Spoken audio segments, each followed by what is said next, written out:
Killing a Chav by Gary Rostock. It was nothing particularly odd that triggered my first kill.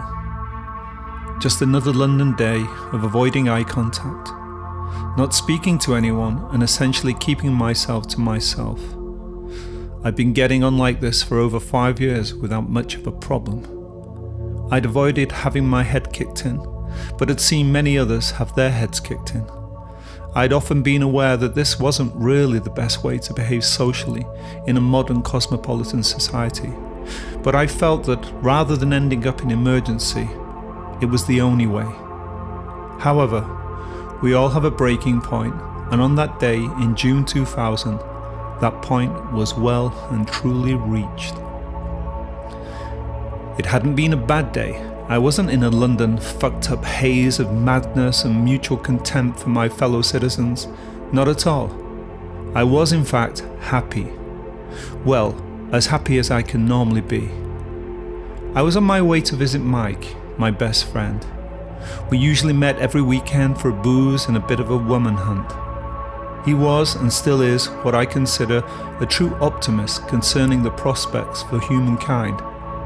I, on the other hand, have the theory that 50% of all people are cunts, 25% are sheep, and the other 25 are the decent types, who will help others and genuinely have a good heart.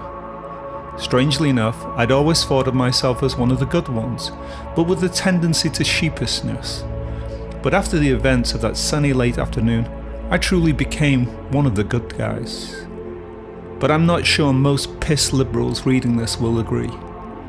Chav was spotted by me immediately. I'd know this half-wit fucker anywhere, and I'd avoid him anywhere. Contact with Mongs always results in something negative. They are so full of nastiness it just seeps out of them and into the everything around them. Now this one was a particularly leery type. He had that gaunt, gormless fuckwit look that so many of the Mong family have. But strangely, for a beast of social grouping and defined hierarchies of nastiness, he was alone. This doesn't mean he wasn't dangerous, but in the back of my head, it was if there is any trouble, I would stand a good chance of knocking the bastard out. Within his social Mong centre, this would not be possible.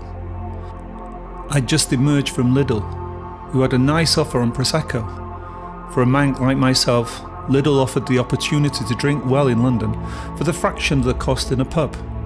The bottle of bubbly I had in my brightly coloured lumpen proletariat carrier bag would have got me a pint of piss lager in my local. So, in honour of Mike's birthday, I also treated myself to a bottle of Valdon Panasse, which I was hoping to keep close by at Mike's so I could binge it rather than one of his tight-ass middle-class mates who for sure would bring 4 cans of warm piss as their party piece.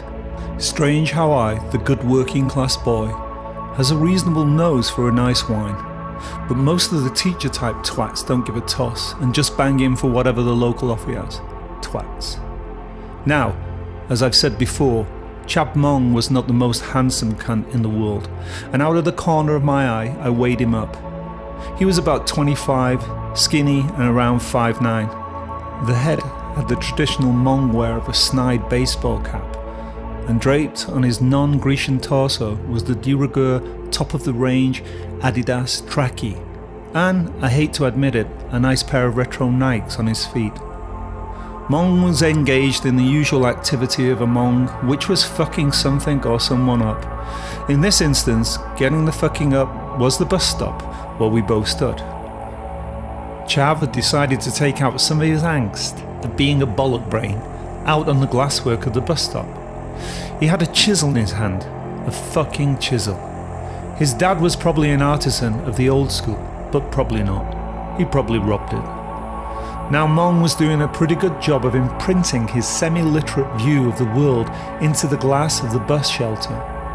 And I was doing a pretty good job of ignoring his antisocial attempts at recognition of his poxy name and desire for immortality. However, that day, something clicked inside me, and I'll never know why, it just did. And you're listening to this because of that click. Do you have to do that? I said in one of my least nicest voices.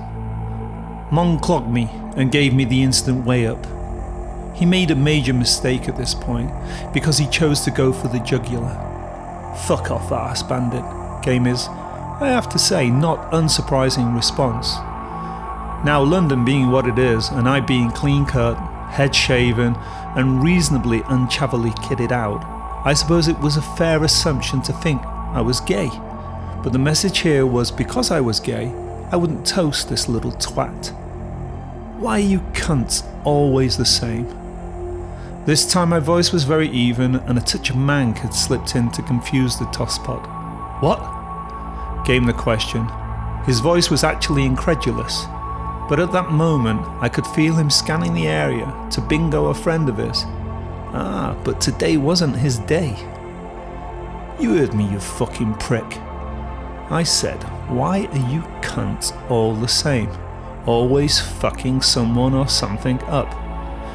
I wasn't quite sure where this was coming from, but the words were definitely coming from my mouth and without fear, and I remember I was buzzing with excitement.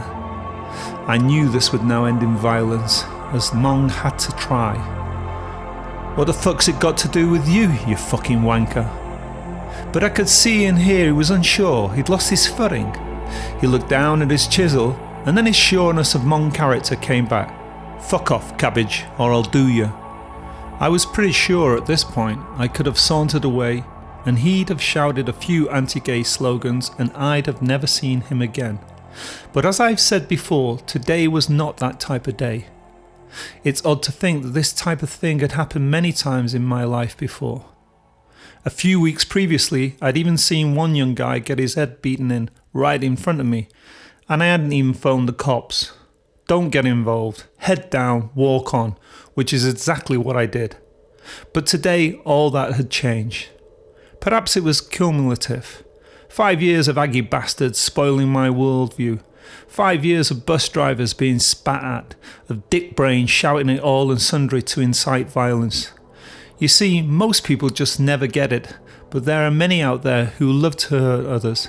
And when you come across them, it will be you who gets hurt. So avoidance is the 80% answer. The bag felt heavy in my hand, and I reached instinctively for the Prosecco and not for the red. I knew if I broke the Italian bubbly around the fuckwit's head, there wouldn't be such a mess. I sort of got that part a little wrong. I let the bag drop and heard the lighter bottle smash inside the bag as it hit the concrete. Fuck, I thought. £4 down the tube, which made me even more pissed off. There I stood with the champers in my right hand, and he stood with his chisel in his hand and his eyes drawn to the bottle. He was just beginning to smirk a sort of "what the fuck is that" type thing when I brought the bottle up and swung it round the side of his head. The crack I heard from his skull as it shattered the bone encasing his primitive fucked up hardly used grey matter should have made passers-by cry out, but there weren't any passers-by, and nobody had seen anything. We'll come back to that later, but essentially, on kill one I was lucky. I was taken by the moment and the moment was protected. In future, as you'll see, I was to be much more careful. "Fucking cunt," came Mong's eloquent riposte to having the side of his head caved in. His legs were well shaky, and I'm sure he'd have fallen over on his own accord, but I helped him along with a full blast across his nose. I think at this point he realised I was going to kill him. I hadn't realised it, but he had. Please, he spluttered through a face that was quickly beginning to resemble a red blancmange with a couple of half-dead, very unintelligent eyes peering out. You know what I said to him? I will always remember the words I spoke that day, because I'd say them another 11 times, and hopefully I'll say them another 11 times. I said, "Die, cunt." And I meant it. It wasn't like when you have a fight in your teens and you say, "I'll kill you, you fucking cunt." No, I really meant it, and he knew I meant it, because I saw the real fear in his eyes of oncoming darkness. No more young offenders units, no more shit liberals throwing him back to be amongst us. Not this time for Kazo, for that was seemed to be the name of the Hmong. But it could have been Kaza Knight, as I'm not sure if he'd finished or not, when I put out his bright lights. At this point he'd fallen to the ground and I just stamped on his head, as he'd probably stamped on others, but this time I stamped and stamped until I could hear nothing coming from his lips. He was pretty much fucked up and dead. It was then that I became aware of the old man. I don't know how the fuck I hadn't seen him, but I hadn't, and I'm pretty sure he'd seen everything. He came walking over, not in a panic at all. "Better throw the cunt behind the stop," he said as he drew close to me. He bent down and grabbed his legs. "Come on, boy," he said in his real old London boy accent. "Grab the cunt's arms." We lifted Chav and binned him in his last resting place, which was a piss-stinking piece of dead grassland. "You did a good turn there, boy." And with that he turned round and walked away. Now I know he'd helped me as to assure me that he was on my side, but I still had the briefest of moments when I thought, kill. But it left me quickly. The old man crossed the road and started for Lidl. Probably not to buy Prosecco, but just something to get by on. He turned to me and gave me 2 thumbs up and then disappeared into prole paradise. And this was the way it would always be for me from now on. If I was caught and shot by an honest John, then I'd have to take it. I decided on a very loose moral structure, which was only to take true vengeance on those who I felt deserved it. Now you may not agree with my sentiments, but most of you out there will always be safe when you meet me. But for others, I'm the person you really don't want to meet, as I will really enjoy fucking you up and watching you die, because every one less of you makes this world a healthier and wealthier place. The number 15 pulled up and I hopped on it with the Prosecco dangling from my arm.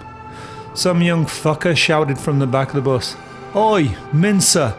and he and all his cohorts and merry court began to laugh. I felt like saying, "Read my soon-to-be written diary, you cunt."